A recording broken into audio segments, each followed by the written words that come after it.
પોલીસે wrong side વાહન ચલાવનારાઓ સામે સ્પેશિયલ ડ્રાઈવ હાથ ધરી હતી, જેમાં 1274 જેટલા વાહન ચાલકો સામે કાર્યવાહી કરાઈ હતી. રોંગ સાઈડ વાહન ચલાવનાર 1274 વાહન ચાલકો સામે કાર્યવાહી કરાઈ છે, જેમાં 830 રોંગ સાઈડ વાહન ચાલકો વિરુદ્ધ કેસ કરવામાં આવ્યા હતા. સૌથી વધુ વરાછા મેઇન રોડ ઉપરથી રોંગ સાઈડ વાહન ચલાવનારા દંડાયા હતા. તો વાહન અકસ્માત અટકાવવા માટે રોંગ સાઈડ વાહન ચલાવનાર સામે સુરત ટ્રાફિક પોલીસની લાલાક કરી છે અને રોંગ સાઈડ વાહન ચાલકોની શાન ઠેકાણે લાવવા શહેર પોલીસ કમિશનરે વિશેષ અભિયાન હાથ ધર્યું છે, જે અંતર્ગત 25 ટીમ બનાવવામાં આવી હતી અને રોંગ સાઈડે વાહન ચલાવનારાઓ સામે કાર્યવાહી કરી હતી.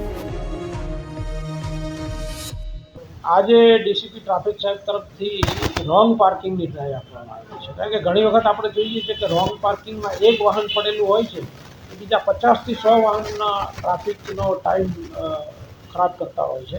તો આજે અમે અલગ અલગ ટીમો બનાવી અને લોકિંગનો ખાસ ઉપયોગ કરવાના છીએ. તો અમારી લોકિંગ અને ક્રેનો સાથે રાખી અને રો પાર્કિંગના કેસો કરવાના છીએ. ત્યાર પછી અમે સ્પીડ ગનનો ઉપયોગ કરી અને ઓવર સ્પીડમાં જે વાહનો જતા હોય છે એના ઉપર કાર્યવાહી કરવાના છીએ.